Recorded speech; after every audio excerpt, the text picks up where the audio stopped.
Beritakanlah firman, siap sedialah baik atau tidak baik waktunya. Shalom, kita bersyukur bisa berjumpa lagi dalam Renungan Harian edisi 23 Maret di hari ini. Mengawalinya mari kita berdoa. Segala puji dan syukur patut kami naikkan kepadamu ya Tuhan, karena segala kebaikan Tuhan, kasih setia Tuhan yang tiada taranya dan tiada duanya, yang terus ada dan terus menyertai mewarnai hidup kami, sehingga kami masih ada sebagaimana kami ada.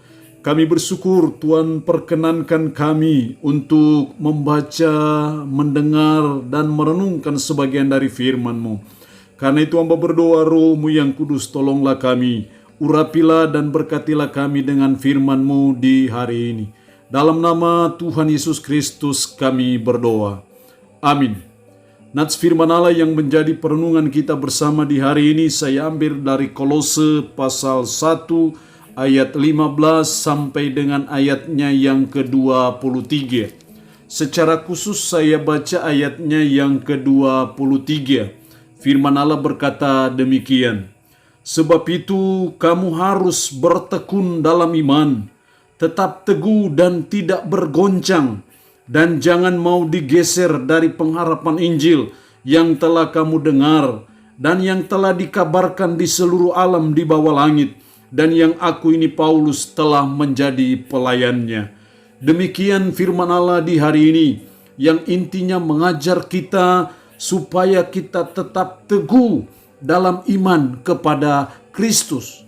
Tuhan mau sebagai umat, sebagai orang percaya, supaya kita tetap teguh dalam iman kepada Kristus, supaya iman kita tidak bergoncang dari Kristus, supaya kita tetap bertekun dalam iman, tidak mau digeser dari pengharapan Injil. Jelas sekali dalam ayat 23 tadi, sebab itu kamu harus bertekun dalam iman, tetap teguh dan tidak bergoncang, dan jangan mau digeser dari pengharapan Injil. Kenapa kita harus tetap teguh dalam iman kepada Kristus?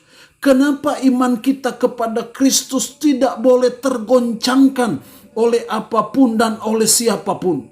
Setidaknya ada dua alasan penting kenapa kita harus tetap teguh dalam iman kita kepada Kristus. Alasan yang pertama, karena siapa Kristus. Dalam ayat 15 sampai dengan ayatnya yang ke-19 menjelaskan mengenai siapa Kristus. Ayatnya yang ke-15, ia adalah gambar Allah yang tidak kelihatan, yang sulung lebih utama dari segala yang diciptakan. Ayat 16, karena di dalam dialah telah diciptakan segala sesuatu yang ada di sorga dan yang ada di bumi, yang kelihatan dan yang tidak kelihatan, baik singgasana maupun kerajaan, baik pemerintah maupun penguasa, segala sesuatu diciptakan oleh Dia dan untuk Dia. Ayat 19, karena seluruh kepenuhan Allah berkenan diam di dalam Dia. Jadi alasan pertama kenapa kita harus tetap teguh dalam iman kepada Kristus dan tidak pernah tergoncangkan. Alasan pertama, karena siapa Kristus. Kristus adalah Allah. Makanya ayat 15 berkata, ia adalah gambar Allah yang tidak kelihatan. Juga dijelaskan dalam ayatnya yang ke-19, karena seluruh kepenuhan Allah berkenan diam di dalam Dia. Jadi kenapa kita harus tetap teguh dalam iman kepada Kristus? Kita punya iman tidak pernah tergoncangkan kepada Kristus. Karena siapa Kristus? Kristus adalah Allah. Dalam ayatnya yang ke-15 dan 9 sampai 19 ini memberikan dua bukti keilahiannya. Dalam ayatnya yang ke-16, karena di dalam dialah telah diciptakan segala sesuatu yang ada di sorga dan yang ada di bumi, yang kelihatan dan yang tidak kelihatan, baik singgasana maupun kerajaan, baik pemerintah maupun penguasa, segala sesuatu diciptakan oleh Dia dan untuk Dia. Segala sesuatu diciptakan oleh Dia. Siapa Kristus? Dia adalah Allah. Apa buktinya bahwa dia adalah Allah? Dia menciptakan segala sesuatu. Terus bukti yang kedua dalam ayatnya yang ke-18. Ialah kepala tubuh, yaitu jemaat. Ialah yang sulung, yang pertama bangkit dari antara orang mati. Sehingga ia yang lebih utama dalam segala sesuatu. Ia yang pertama bangkit dari antara orang mati dan tidak mati lagi. Kebangkitannya dari antara orang mati salah satu bukti nyata, bukti konkret bahwa dia adalah Allah. Karena dia Allah, maka hendaknya iman kita tetap teguh dalam Kristus, dalam iman kita kepada Dia, karena tidak salah bila kita menyembah Dia, karena Dia adalah Allah. Jadi salah kalau kita menyembah seorang nabi, salah kalau kita menyembah seorang rasul, salah kalau kita menyembah seorang yang punya kekuasaan terhadap agama. Bukan. Tapi kita menyembah Allah. Kita bukan mempertuankan seorang manusia. Kita bukan mempertuankan seorang nabi. Kita bukan mempertuankan seorang rasul. Tapi kita mempertuankan Tuhan yang menciptakan segala sesuatu dan yang sudah bangkit dari antara orang mati, membuktikan bahwa Dia adalah Allah. Jadi karena Dia Allah, maka tidak salah kalau kita tetap teguh dalam iman kita kepada Kristus dan tidak akan pernah tergoncangkan oleh apapun dan oleh siapapun. Jadi alasan pertama kenapa kita harus tetap teguh dalam iman kepada Kristus. Karena siapa Kristus? Kristus adalah Allah. Jadi kita bukan mempertuankan seorang manusia, bukan. Tapi kita mempertuankan Tuhan yang menciptakan segala sesuatu, yaitu Allah di dalam Tuhan Yesus Kristus. Alasan itulah yang membuat kita harus tetap bertekun dalam iman. Tetap teguh dalam iman kita kepada Kristus. Alasan yang kedua kenapa kita harus tetap teguh dalam iman kepada Kristus. Yang kedua adalah karena apa yang Kristus buat bagi kita. Dalam ayatnya yang ke-20 sampai dengan ayatnya yang ke-22. Dan oleh Dialah, maksudnya Kristus, Ia memperdamaikan segala sesuatu dengan dirinya, baik yang ada di bumi maupun yang ada di sorga, sesudah Ia mengadakan pendamaian oleh darah salib Kristus.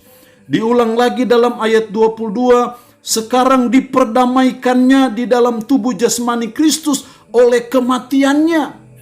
Alasan kedua kenapa kita harus tetap teguh dalam iman dan tidak pernah tergoncangkan, karena apa yang Kristus buat bagi kita. Apa yang Kristus buat bagi kita? Dia mati di Kalvari demi dan untuk menebus dosa kita. Dia mati di Kalvari demi mendamaikan saudara dan saya dengan Allah. Oleh karena dosa sehingga saudara dan saya menjadi musuh Allah. Oleh karena dosa saudara dan saya menjadi seteru Allah.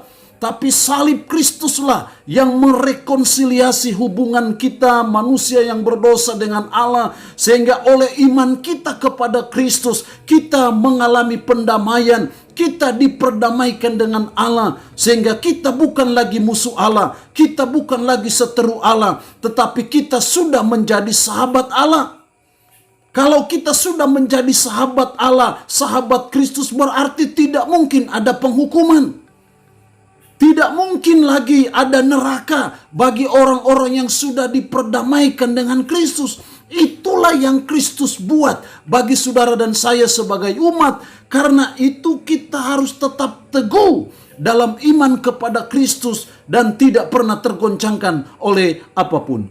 Mari kita memandang salib Kristus. Mari kita melihat salib Kristus yang adalah rekonsiliasi hubungan antara Allah dan manusia, sehingga kita diperdamaikan oleh salib Kristus melalui iman kita. Dan akhirnya ketika kita diperdamaikan, pasti kita bukan musuh lagi, kita bukan seteru Allah lagi, tetapi kita menjadi sahabat Allah. Kalau kita sudah menjadi sahabat Allah, tidak mungkin ada penghukuman, tidak mungkin ada neraka, tetapi sebaliknya justru ada sorga, justru ada Yerusalem baru yang disiapkan Tuhan dan Tuhan sediakan bagi saudara dan saya yang sudah diperdamaikan dengan Allah. Oleh karena itu kita harus bertekun dalam iman.